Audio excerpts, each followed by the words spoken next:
आज का प्रेरक प्रसंग, हमेशा अच्छा करो। एक औरत अपने परिवार के सदस्यों के लिए रोजाना भोजन पकाती थी और एक रोटी वह वहां से गुजरने वाले किसी भी भूखे के लिए पकाती थी।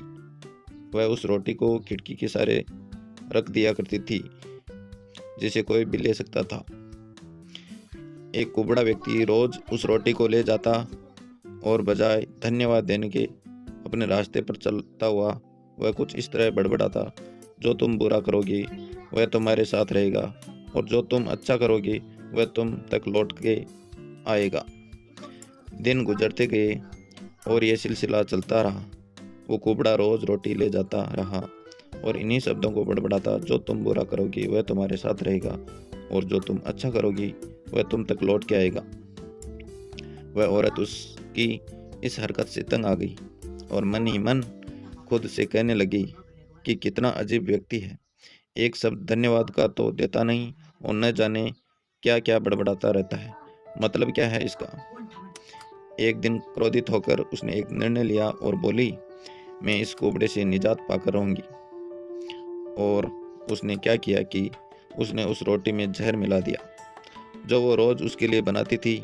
और जैसे ही उसने रोटी को खिड़की पर रखने की कोशिश की कि अचानक उसके हाथ कांपने लगे और रुक गए, और वह बोली, हे भगवान, मैं यह क्या करने जा रही थी?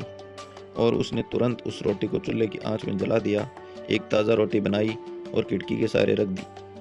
हर रोज की तरह वह कुबड़ा आया और रोटी लेके, जो तुम बुरा करोगे वह तुम्हारे साथ रहेगा, और जो तुम अच्छा करोगे वह तुम्हारे पास लौट के आएगा, बड़बड़ाता हुआ चला गया, इस बात से बिल्कुल बेखबर कि उस महिला के दिमाग में क्या चल रहा है। हर रोज जब वह महिला खिड़की पर रोटी रखती थी तो वह भगवान से अपने पुत्र की सलामती और अच्छी सेहत और घर वापसी के लिए प्रार्थना करती थी, जो कि अपने सुंदर भविष्य के निर्माण के लिए कहीं बाहर गया हुआ था। महीनों से उसकी कोई खबर नहीं थी। ठीक उसी शाम को उसके दरवाजे पर एक दस्तक होती है। वह दरवाज़ा खोलती है और भौचक्की रह जाती है। अपने बेटे को अपने सामने खड़ा देखती है। वह पतला और दुबला हो गया था, उसके कपड़े फटे हुए थे और वह भूखा भी था। भूख से वह कमज़ोर हो गया था।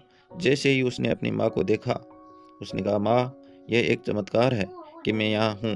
आज जब मैं घर से 1 मील दूर था, मैं इतना भूखा था कि मैं गिर गया, मैं मर गया होता। लेकिन तभी एक कुबड़ा वहाँ से गुजर रहा था। उसकी नज़र मुझ पर पड़ी और उसने मुझे अपने गोद में उठा लिया। भूख के मारे मेरे प्राण निकल रहे थे। मैंने उससे खाने को कुछ मांगा। उसने निसंकोच अपनी रोटी मुझे यह कहकर दे दी कि मैं हर रोज़ यही खाता हूँ, लेकिन आज मुझसे ज़्यादा ज़रूरत इसकी तुम्हें है, सो ये ले लो और अपनी भूख को तृप्त करो।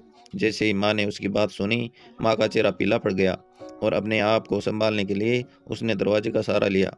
उसके मस्तिष्क में वह बात घूमने लगी कि कैसे उसने सुबह रोटी में जहर मिलाया था। अगर उसने वह रोटी आग में जला के नष्ट न की होती तो उसका बेटा उस रोटी को खा लेता और अंजाम होता कि उसकी मौत। और इसके बाद उसने उन शब्दों का मतलब बिल्कुल स्पष्ट हो चुका था, जो तुम बुरा करोगे वह तुम्हारे साथ रहेगा, और जो तुम अच्छा करोगे वह तुम तक लौट के आएगा। इस कहानी से यह प्रेरणा मिलती है कि हमेशा अच्छा करो, और अच्छा करने से अपने आप को कभी मत रोको, फिर चाहे उसके लिए उस समय आपकी सराहना या प्रशंसा हो या ना हो। आज का प्रेरक प्रसंग यहीं समाप्त होता है। धन्यवाद।